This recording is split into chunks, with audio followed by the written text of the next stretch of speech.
الحمد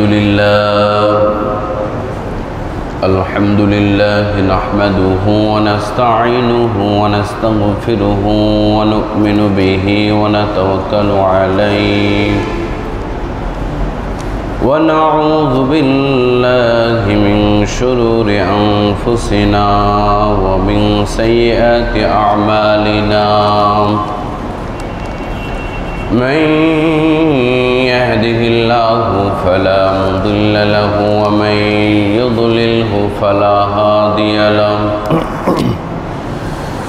نشهد أن لا إله إلا الله وحده لا شريك له ونشهد أن سيدنا ومولانا محمدا عبده ورسوله الذي أرسله بالحق بشيرا ونذيرا وداعيا إلى الله بإذنه وسراجا منيرا فقد قال الله تعالى في كلامه المجيد والفرقانه الحميد أعوذ بالله من الشيطان الرجيم بسم الله الرحمن الرحيم وإذا سألك عبادي عني فإني قريب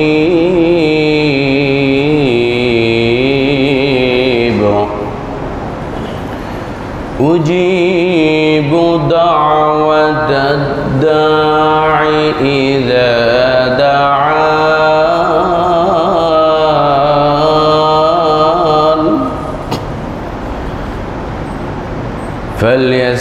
فليستجيبوا لي وليؤمنوا بي لعلهم يرشدون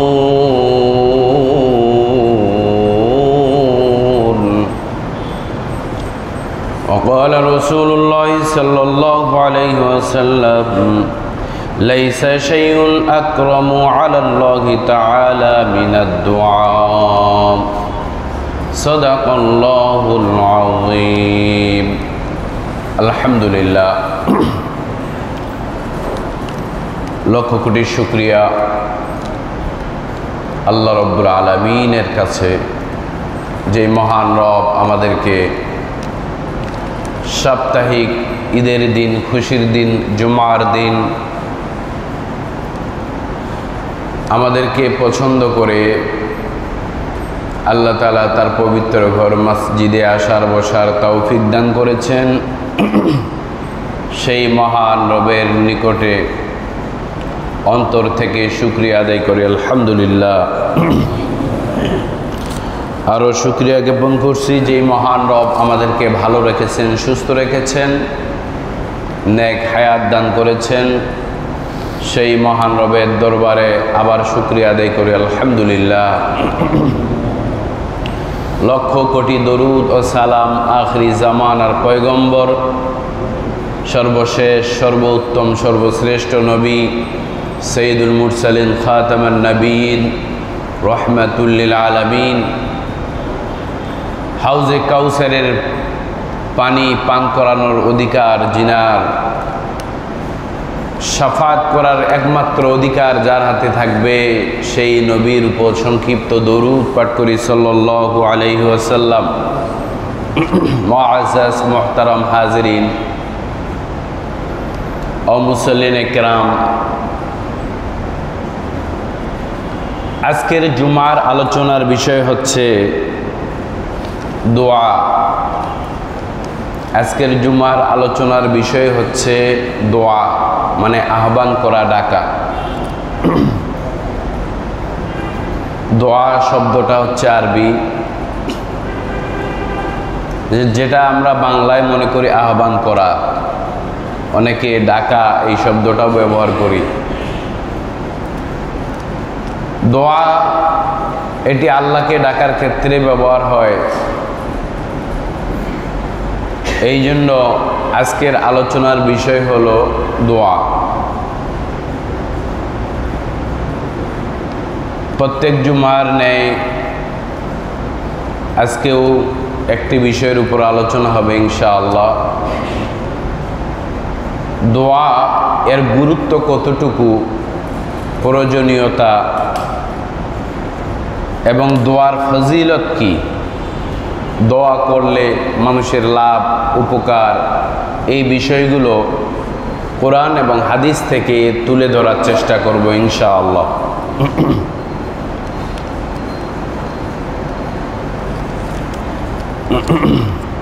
তো মুআজ্জাজ হাজিরিন, আমরা পবিত্র কোরআনুল কারীমের সূরাতুল আল বাকারা 186 নম্বর আয়াতে কারিমা তেলাওয়াত করেছি। উক্ত আয়াতে কারিমাকে কেন্দ্র করে আলোচনা করব ইনশাআল্লাহ।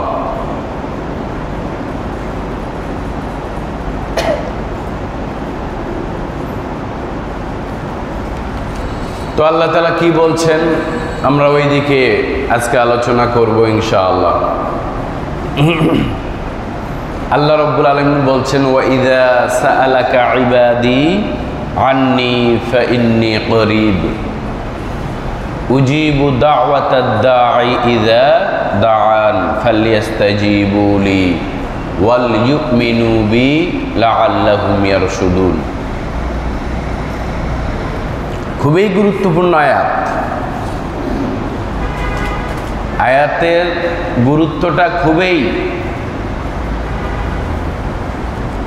আল্লাহ বলছেন, হে নবী, যখন আমার বান্দাগুলো আপনাকে জিজ্ঞাসা করবে, কি জিজ্ঞাসা করবে? আল্লাহ সম্পর্কে। যে বলেন, নবীকে জিজ্ঞাসা করবে আল্লাহ কোথায়, আল্লাহ কোথায় আছে, আল্লাহ কি আমাদের ডাক শুনতেছে কিনা। নবীকে যখন সাহাবায়ে কেরামরা ওই সময় জিজ্ঞাসা করবে যে আল্লাহ কি আমাদের আহ্বান শুনতেছে কিনা, আমরা যে আল্লাহকে ডাকতেছি এটা শুনে কিনা, তখন রসুল কি উত্তর দিবেন এটা আল্লাহ আবার জানিয়ে দিলেন। আন্নী ফাইন্নী করিব,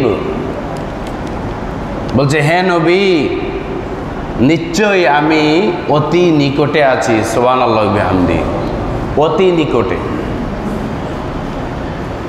অন্য আয়াতে আল্লাহ তাআলা বলেছেন, এই গর্দানের ঘাড়ের যে রগ, এই রগটা বান্দার যত নিকটে, তার চাইতেও আল্লাহ বান্দার আরো নিকটে আছে। সুবহানাল্লাহি ওয়া বিহামদিহি। তাহলে আমরা অর্থের দিকে যাই। وَإِذَا سَأَلَكَ عِبَادِي عَنِّي فَإِنِّي قَرِيبٌ أُجِيبُ دَعْوَةَ الدَّاعِ إِذَا دَعَانِ فَلْيَسْتَجِيبُوا لِي وَلْيُؤْمِنُوا بِي لَعَلَّهُمْ يَرْشُدُونَ। আল্লাহ রাব্বুল আলামিন বলছেন, হ্যাঁ নবী, আপনাকে যখন জিজ্ঞাসা করবে আল্লাহ সম্পর্কে, যে আল্লাহ কত কাছে আছে আমাদের, তখন আপনি বলে দিবেন আন্নী ফাইন্নী করিব, আমি বান্দার অতি নিকটে আছি। যখন বান্দা আমাকে ডাকবে, উজিবু দাওয়াতাদ দাঈ ইযা দাআন, বান্দা যখন আমাকে ডাকবে আমি আল্লাহ তখন ওই বান্দার ডাকে সাড়া দিব। সুবহানাল্লাহি ওয়া বিহামদিহি। আল্লাহ নিজেই বলছে, বান্দা যখন ডাকবে, ইযা দাআন উজিবু, মানে আমি উত্তর দিয়ে দিব, জবাব দিব। ফালইস্তাজিবু লি ওয়াল ইউমিনু বি লাআল্লাহুম ইয়ারশুদুন। আল্লাহ বললেন ফালিয়াস্তাজিবু লি, সুতরাং বান্দার উপর দায়িত্ব হলো বান্দা যেন আল্লাহকে ডাকে, আল্লাহর উপর ভরসা করে, আল্লাহর উপর ঈমান আনে, তাহলে যারা আল্লাহর উপর তাওয়াক্কুল করবে, আল্লাহকে ডাকবে, লাআল্লাহুম ইয়ারশুদুন, আল্লাহ তাআলা তাদেরকে সৎ পথ দেখিয়ে দিবেন। সুবহানাল্লাহ। হেদায়েতের রাস্তা তাদেরকে দেখিয়ে দিবেন। আল্লাহর উপর বিশ্বাস আনতে হবে আর আল্লাহকে ডাকতে হবে, লাআল্লাহুম ইয়ারশুদুন, আমি আল্লাহ তাকে সঠিক পথ দেখিয়ে দিব। সুবহানাল্লাহ। এই কথাটা সরাসরি কার? জোরে বলেন কার? আল্লাহর। আল্লাহর কথা। আল্লাহর কথা কি সত্য না মিথ্যা? কোন রকম সন্দেহ আছে মিথ্যা হওয়ার? না, আল্লাহর কথা সত্য, লা শাক্কা ফি, এর মধ্যে কোনো সন্দেহ নাই, লা রাইবা ফিহি, এর মধ্যে কোন রকম সন্দেহর কোনো লেশ মাত্র নেই। শুরুতেই আল্লাহ তো জানিয়ে দিয়েছেন, তাই না? সূরা বাকারার শুরুতেই বলছেন, আলিফ লাম মিম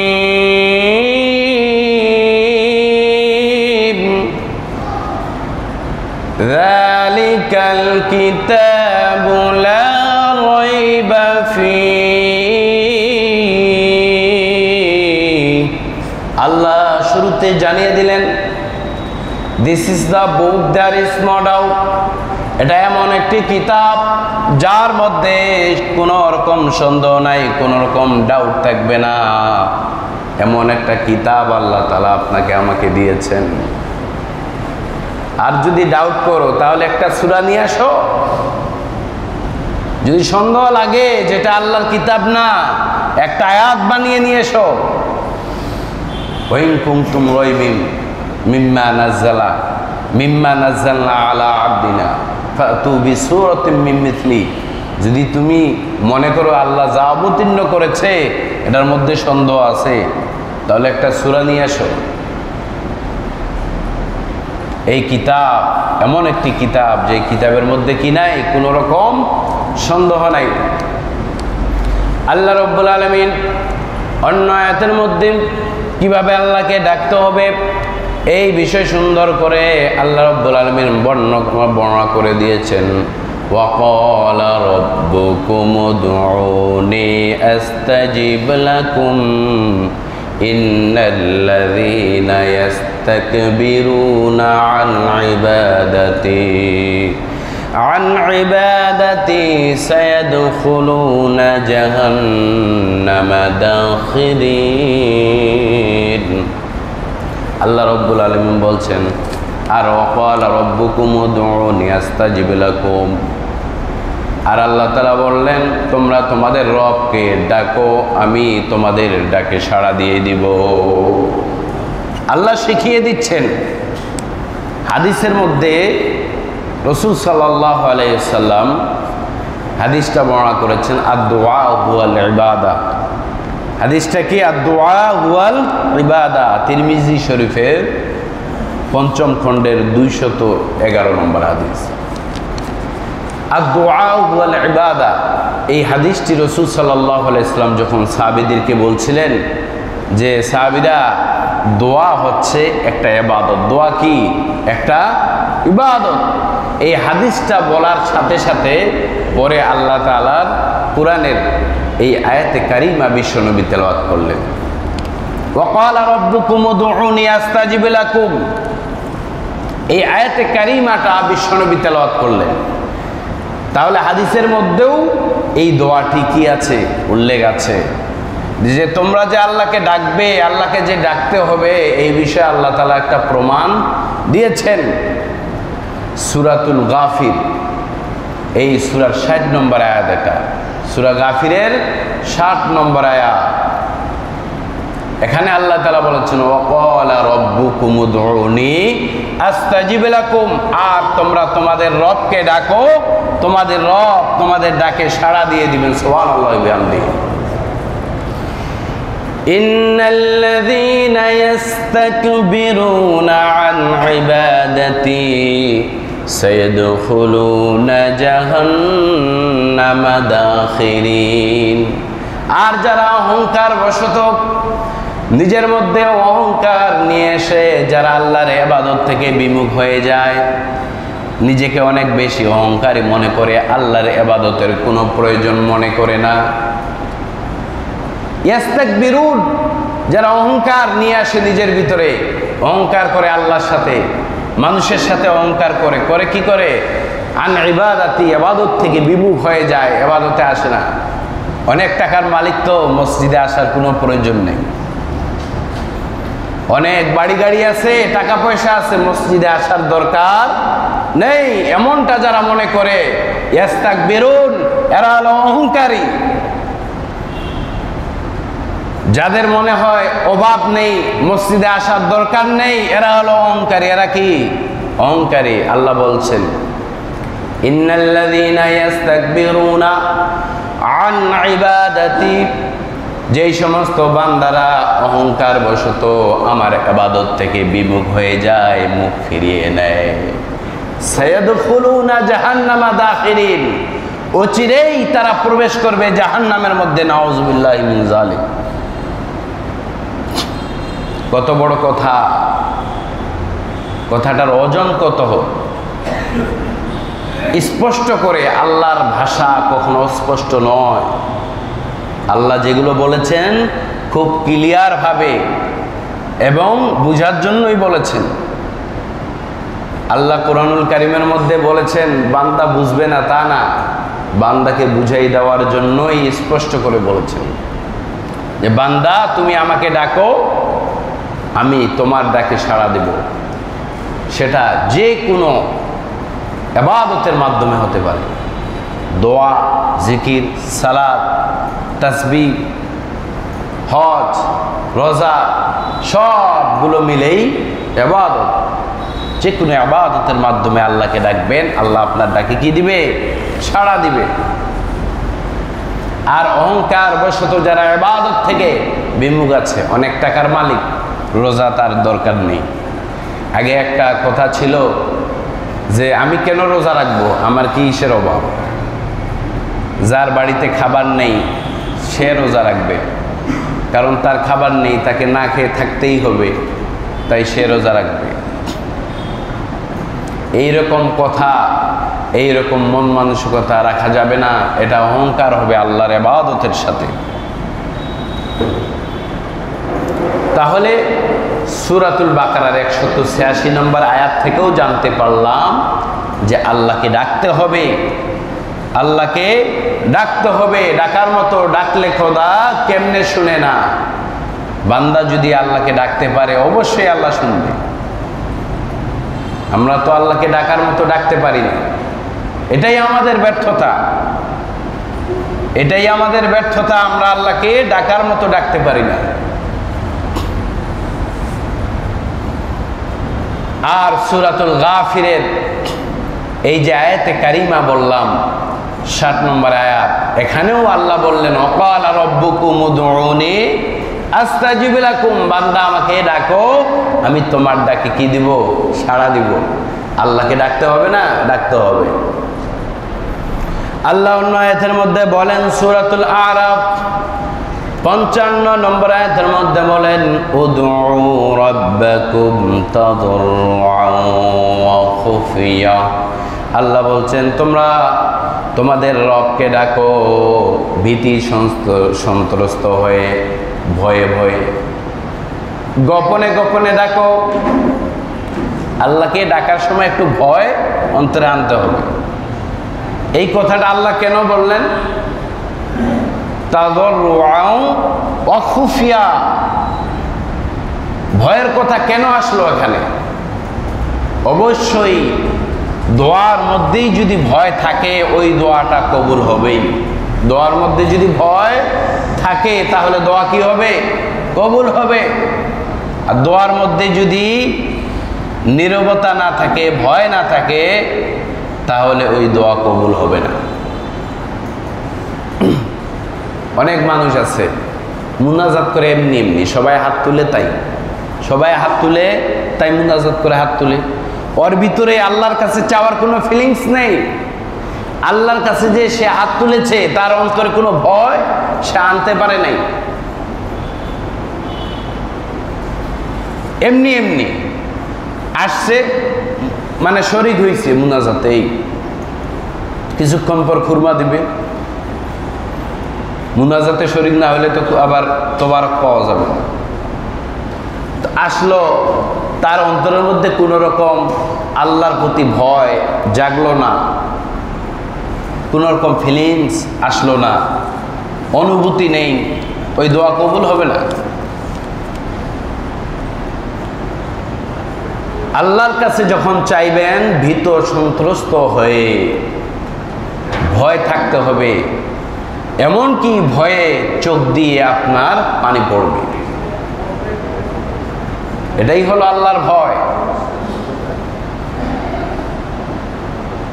মান বাকা মিন খাশিয়াতিল্লাহ হারামাল্লাহু আলাইহিন নার। বিশ্বনবী বললেন, যে চোখের পানি দিয়ে, যে নিজের চোখের পানি ফেলতে পারে আল্লাহর ভয়ে, আল্লাহর জাহান্নামের ভয়ে, তার জন্য জাহান্নামের আগুনকে আল্লাহ তাআলা হারাম করে দেন। সুবহানাল্লাহ। কত বড় ঘোষণা! এই জন্য চোখের পানি ফেলে দোয়া করা উচিত। চোখের পানি যদি না আসে, অন্তত ওই রকম আকুতি মিনতি করা উচিত যে কান্না কান্না ভাব আপনার অন্তরে আসবে, আপনার চোখে আপনার চেহারা বলবে আপনি কাঁদতেছেন।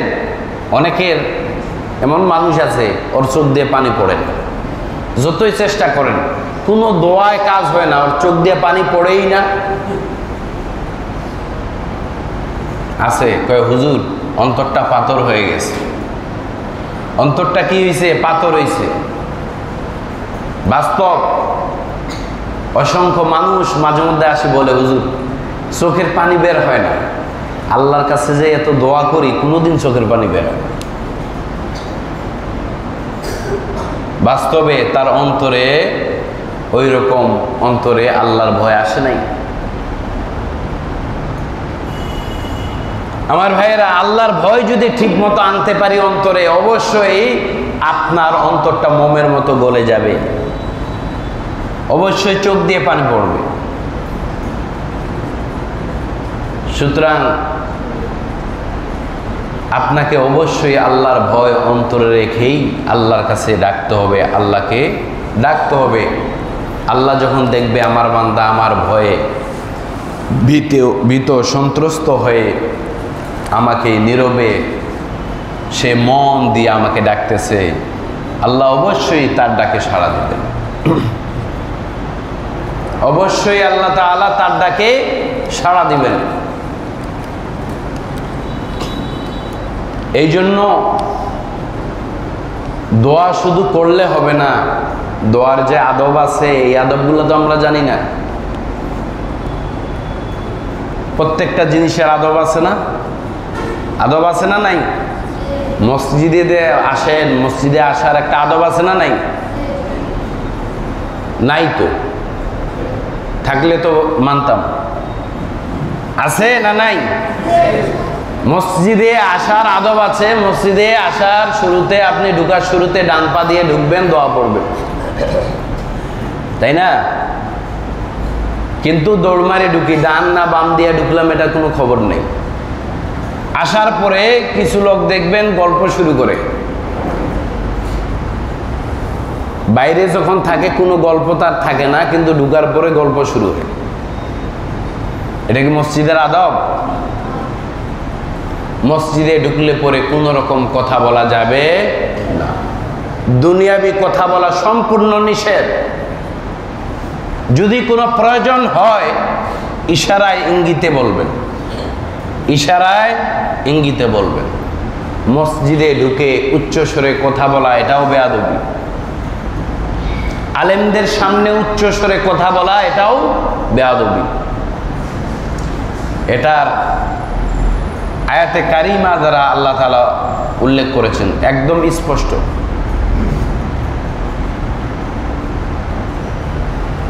নবীকে বললেন, হে নবী সাহাবীদেরকে বলে দেন যে কোনো সাহাবী আপনার কথার উপর যেন কথা না বলে, আপনার কথার উপর উচ্চস্বরে কথা যেন না বলে। এইরকম শাসন আল্লাহ তাআলা আয়াতে কারিমা দ্বারা করেছে। এই জন্য আলেমদের সামনেও উচ্চস্বরে কথা বলা যায় না, আমরা তো বুঝি না এগুলো। ডাক দেও হুজুর, হুজুর এদিকে আসেন আসেন আসেন, মানে হুজুরের কোনো মূল্যই নাই তার কাছে। এই ধরনের উচ্চ আওয়াজে কাউকে ডাকা, এটা হুজুরের সাথে যায় না।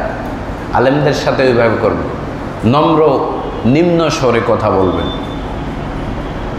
মসজিদে ঢুকার পরে দুনিয়াবি চিন্তাবাদ, এখানে আমি যতই বড় লোক হই সব আমরা এক কাতারে, গরিব দুঃখী দিনমজুর সব কি এক কাতারে। এখানে কেউ বড় লোক আর গরিবের কোনো চিহ্ন নেই, সব মুসল্লি, সবাই নামাজি। এখানে কোনো ভেদাভেদ থাকবে না। ঢুকার পরে আমি বড় লোক, এই বেটা আমার ছাড় দাও, না চলবে না। আপনি পিছনে আসবেন ডাঙ্গাইয়া ডাঙ্গাইয়া, আপনি সামনের কাতারে বসবেন, হবে না। পরে আসছেন পরে বসতে হবে। যিনি সামনে আসবেন, যিনি আগে আসবেন তিনি সামনে বসবেন। এমনও মুসল্লি আছে দেখছি যে সামনে থেকে কয়েকজনের পিছনে টানে দেয়, যে উনি মহান এক ব্যক্তি আসছেন মসজিদে, সামনে থেকে 2-3 জনের উঠাই দিয়ে উনি বসে। সম্পূর্ণ নিষেধ, এটা আদব নয়। হয়তো আপনি দেখাচ্ছেন প্রথম কাতারে বেশি সওয়াব, তাই আরেকজনের উঠাই দিবেন, সম্ভব না, গুনাহ হবে। প্রথম কাতারে সওয়াব যদি নিতে হয় সামনে আসতে হবে, আগে আগে আসতে হবে। তো এই জন্য যখন বান্দা অহংকার বাদ দিয়ে নিজেকে ছোট সগীর মনে করবে, হাকির নগণ্য মনে করবে, তখন সে মাথাটা নিচু করে দিয়ে যখন আল্লাহকে ডাকবে, আল্লাহ ওই বান্দার ডাক শুনবে, সাড়া দিবে। মসজিদে অহংকার নিয়ে যারা ঢুকে এদের কোনো দোয়া কবুল হয় না, এদের দোয়া কবুল হয় না 100% গ্যারান্টি। আল্লাযীনা ইস্তাকবিরুনা আন ইবাদাতি, যারা অহংকার করে ইবাদতের ক্ষেত্রে, এই মসজিদে ঢুকার শুরু থেকে শেষ পর্যন্ত, বের হওয়া পর্যন্ত ইবাদত, বের হওয়া পর্যন্ত কি ইবাদত। আপনারা যে বসে আছেন এটাও একটা ইবাদত, সুবহানাল্লাহ বিহামদিহি। এই যে খুতবা চলছে এটা একটা ইবাদত। রাসূলুল্লাহ সাল্লাল্লাহু আলাইহি ওয়াসাল্লাম বলেছেন, যখন আমার উম্মতরা তাসবিহ পড়বে, দোয়া করবে 10 মিনিট, 15 মিনিট, 5 মিনিট, 20 মিনিট, এই যে দোয়া করি না আমরা, বলছে এটাও একটা ইবাদত, সুবহানাল্লাহ বিহামদিহি। তাহাজ্জুদ পড়লে যেমন সওয়াব হয়, নফল নামাজ পড়লে যেমন সওয়াব হয়, বান্দা যখন 5 মিনিট আল্লাহকে স্মরণ করবে, আল্লাহকে ডাকবে, 10 মিনিট ডাকবে, 20 মিনিট ধরে ডাকবে, আধা ঘন্টা ধরে যদি আল্লাহকে ডাকে, ওই তাহাজ্জুদ পড়া আর নফল নামাজ পড়লে যেমন সওয়াব হয়, ওই রকম সওয়াব আল্লাহ তাআলা ওই বান্দা যে 10 মিনিট, 20 মিনিট, আধা ঘন্টা আল্লাহকে ডেকেছে, তার আমলনামায় ইবাদতের সওয়াব লিখে দেয়। সুতরাং কোনোটাই কম না, কোনোটাকে কম মনে করা যাবে না। রাসূল সাল্লাল্লাহু আলাইহি ওয়াসাল্লামের কিছু হাদিস আমি আপনাদের সামনে বলবো। বিশ্বনবী সাহাবায়ে কেরামরা যখন জিজ্ঞাসা করলেন, ইয়া রাসূলুল্লাহ, আমরা কি দোয়া করব, আমরা কেমনে দোয়া করব, আর আল্লাহ তাআলা আমাদের দোয়া শুনবেন কিনা? রাসূল সাল্লাল্লাহু আলাইহি ওয়াসাল্লামকে প্রশ্ন করা হলো। রাসূল সাল্লাল্লাহু আলাইহি ওয়াসাল্লাম বললেন, ও সাহাবীরা রে, আদ-দুআ ওয়াল ইবাদা, জেনে রাখো যেই দোয়াটা তোমরা গোপনে করো অথবা প্রকাশ্যে করো, বাড়িতে করো, মসজিদে করো, যেখানে তোমরা দোয়া করো, অন্তরে অন্তরে করো, মনে মনে করো, এটা কিন্তু ইবাদত হয়, তুমি জানো না। রাস্তায় চলছেন, আরেক ভাইয়ের জন্য দোয়া করলেন, ওটা কিন্তু ইবাদতের মধ্যে গণ্য হয়ে যায়। সুবহানাল্লাহ। আমরা দোয়া করি কিন্তু বেচারা আমার অনেক উপকার করেছে, আল্লাহ ওকে ভালো রাখো, ওকে হায়াত দান করো, এই যে দোয়া করলেন এগুলো ইবাদত হয়ে যায়। সুবহানাল্লাহ বিহামদিহি। বাজারে গেলেন, কোনো মানুষের জন্য দোয়া করলেন, অথবা কোনো কিছু কেনাকাটা করার পরে আপনার অনেকটা ভালো লাগলো যে ওই ব্যবসায়িকটা অনেকটা ভালো, আমার সাথে খুব সুন্দর আচরণ করলো, আমাকে খুব সুন্দরভাবে সে দিল, অন্তর থেকে একটা দোয়া বের হয়ে যায়। এই যে দোয়া করলেন ব্যবসায়িকের জন্য, এটাও ইবাদত হয়ে যাবে। চলতে ফিরতে যতগুলো আত্মীয় স্বজন আছে, যাদের সাথেই চলাফেরা করেন না কেন, বন্ধু বান্ধব যেখানেই যান না কেন, মানুষের প্রতি যদি অন্তর থেকে একটা দোয়া করেন, ওটা ইবাদতের মধ্যে গণ্য হয়ে যাবে। সুবহানাল্লাহ। রাসূলুল্লাহ সাল্লাল্লাহু আলাইহি সাল্লাম বললেন, আদ-দুআ হুয়াল ইবাদাহ। ও সাহাবীরা, ও সাহাবী কিরামরা শোনো, সাহাবায়ে কিরামদেরকে বললেন, শোনো, দোয়া হলো ইবাদত। ওয়াকালা রাব্বুকুম উদউনি আস্তাজিব লাকুম। তোমরা আল্লাহকে ডাকো আর আল্লাহ তোমাদের ডাকে সাড়া দিয়ে দিবেন। সুবহানাল্লাহ। ইন্নাল্লাযীনা ইস্তাকবিরুনা আন ইবাদাতি সায়াদখুলুনা জাহান্নামা দাখিরিন। আর যারা অহংকার করে, অন্তরের মধ্যে অহংকার নিয়ে আসে, আল্লাহর ইবাদতে আসে না, কোনো একটা ঝামেলার কারণে আর মসজিদে নামাজ পড়ে না, মনে মনে অহংকার, আমি আর যাব না, আল্লাহর ইবাদতের সাথে কোনো অহংকার চলবে না। ব্যক্তি শত্রুতা থাকতেই পারে, একজন আরেকজনকে ভালো নাও বাসতে পারেন, সেটা আপনার ব্যক্তিগত সমস্যা থাকতে পারে। কোনো ব্যক্তিগত সমস্যার কারণে আপনি আল্লাহর ইবাদত থেকে বিমুখ হতে পারবেন না, কারণ আপনি যদি আল্লাহর ইবাদত থেকে বিমুখ হয়ে যান, নিজের ক্ষতি করলেন, নিজের ক্ষতি করলেন। ব্যক্তিগতভাবে অনেক সমস্যা থাকতে পারে। আমার ভাই যেই মসজিদে যায়, আমি ওই মসজিদে যাই না, ভাইয়ের সাথে বলে না, এইরকম হিংসা, বিদ্বেষ, অহংকার রাখা যাবে না। রাসূলুল্লাহ সাল্লাল্লাহু আলাইহি সাল্লাম বললেন, লাইসা শাইউন আকরামু আলাল্লাহি তাআলা মিনাদ দুআ। বিশ্বনবী বললেন, ও সাহাবীরা রে শোনো, দোয়ার চাইতে আল্লাহর কাছে সম্মানিত কোনো জিনিস নাই, পছন্দনীয় কোনো জিনিস নাই দোয়ার চাইতে। রাসূল সাল্লাল্লাহু আলাইহি সাল্লামের ভাষাটা শুনেন, আল্লাহর কাছে অধিক আকরাম মানে সম্মানিত, পছন্দনীয় হলো দোয়া। এই জন্য বান্দা যখন বেশি বেশি দোয়া করে, ওই বান্দা তখন আল্লাহ তাআলার তত নিকটে চলে যায়। সুবহানাল্লাহ। বিশ্বনবী বললেন, দুআউল মারউ লিনাফসিহি, সবচাইতে ওই দোয়াটা উত্তম যখন বান্দা ওই দোয়াটা তার নিজের জন্যই করে।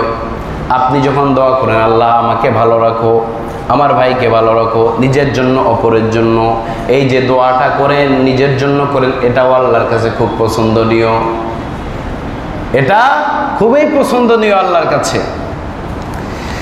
আর দোয়া সিলাহুল মুমিন, দোয়া হলো মুমিনের জন্য অস্ত্র। বিশ্বনবীর হাদিসগুলো আল মুস্তাদরাক আল হাকিমের মধ্যে এসেছে, সহিহ হাদিস কোনো রকম, এই হাদিসগুলোর মধ্যে ভেজাল নাই। আর দোয়া সিলাহুল মুমিন, বিশ্বনবী বললেন, দোয়া হলো মুমিনের অস্ত্র। দুনিয়াতে যুদ্ধ করতে গেলে বিভিন্ন রকম অস্ত্রের প্রয়োজন হয়, কামানের প্রয়োজন হয়, বুলেটের প্রয়োজন হয়, বন্দুকের প্রয়োজন হয়, বিভিন্ন কিছু অস্ত্রের প্রয়োজন হয়। মানুষের সাথে লড়াই করতে গেলে বিভিন্ন রকম অস্ত্রের প্রয়োজন হয়। কিন্তু বান্দা, তুমি জানো না, অস্ত্র ছাড়াই কিন্তু আল্লাহ তাআলা তোমাকে বিজয়ী দিবেন, সেটা হলো কেবলমাত্র দোয়ার মাধ্যমে।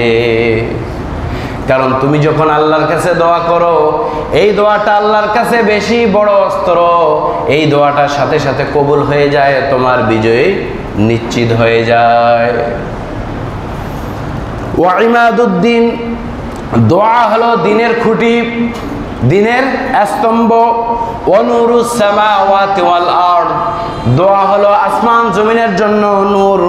লা ইয়ারুদ্দুল কদা ইল্লা দোয়া, পৃথিবীতে মানুষের তাকদীর, ভাগ্য কেউ পরিবর্তন করতে পারে না, পৃথিবীতে কেউ কারো ভাগ্য পরিবর্তন করতে পারে না, কিন্তু আল্লাহর হাবিব বলেছেন, মানুষের তাকদীর, ভাগ্য পরিবর্তন হয় কেবলমাত্র দোয়ার মাধ্যমে। সুবহানাল্লাহ ওয়া বিহামদিহি। এই হাদিসগুলো থেকে আমরা জানতে পারি দোয়ার গুরুত্ব, ফজিলত অনেক বেশি। তাই আপনি আমি যখন যেখানেই থাকি, যেভাবে থাকি, সব সময় চেষ্টা করব যে আমরা সর্বক্ষণিক যেন বেশি বেশি করে দোয়া করতে পারি, নিজের জন্য, অপর ভাইয়ের জন্য, আত্মীয় স্বজনের জন্য, যারা মৃত হয়ে গেছেন, দুনিয়া থেকে চলে গেছেন, তাদের জন্য দোয়া করবেন। দোয়া 3টা সিস্টেমে আল্লাহ তাআলা বন্টন করে, সময় তো নাই। 3টা সিস্টেম। আপনি দোয়া করলেন, বিশ্বনবী বললেন এই দোয়া যখন বান্দা করে, কিছু কিছু বান্দাকে সাথে সাথে দোয়াটা কবুল করে, সাথে সাথে ফলাফল দেওয়া হয়। অনেকে মনে করে দোয়াটা কাজ হয়েছে, রে ফলাফল সাথে পাইছে, দোয়াটা কি হয়েছে, কবুল হয়েছে। আর যারা ফলাফল পায় নাই মনে করে দোয়াটা কাজ হয় নাই। আসলে বিষয়টা এমন না। এক শ্রেণীর মানুষকে দোয়ার ফলাফল সাথে সাথে দেওয়া হয়, আরেক শ্রেণীর মানুষকে দোয়ার ফলাফল দেওয়া হয় আখিরাতের জন্য রেখে দেওয়া হয়, দুনিয়াতে তাকে ফলাফল দেওয়া হবে না। এই দোয়াটা আজকে করলো, এর ফলাফলটা আল্লাহ তাআলা আখিরাতে দিয়ে দিবেন। সুবহানাল্লাহ। যারা দোয়া করেন কাজ হয় নাই, অবশ্যই কাজ হয়েছে, এটা আখিরাতে পাবেন ইনশাআল্লাহ। 3 নাম্বার হলো, দোয়া করেছেন, মনে করেছেন কাজ হয় নাই, না হয়েছে, কারণ দোয়া করেছেন এই যে বিপদ থেকে আপনি উদ্ধার হলেন। কিছু কিছু দোয়া মানুষকে সাথে সাথে কাজ না হয় বিভিন্ন বালা মুসিবত থেকে উদ্ধার করার মাধ্যমে কবুল হয়ে যায়। বিশ্বনবী বললেন আপনি যে রাস্তাঘাটে বিভিন্ন জায়গায় বিভিন্ন বিপদ থেকে হেফাজত হলেন, এটা কিন্তু দোয়ার কারণে হয়েছে। দোয়া করেছেন অনেক দিন আগে, কাজ হয়েছে এখন। সুবহানাল্লাহ। আল্লাহ তাআলা আমাদেরকে বেশি বেশি দোয়া করার তৌফিক দান করুন। আমিন।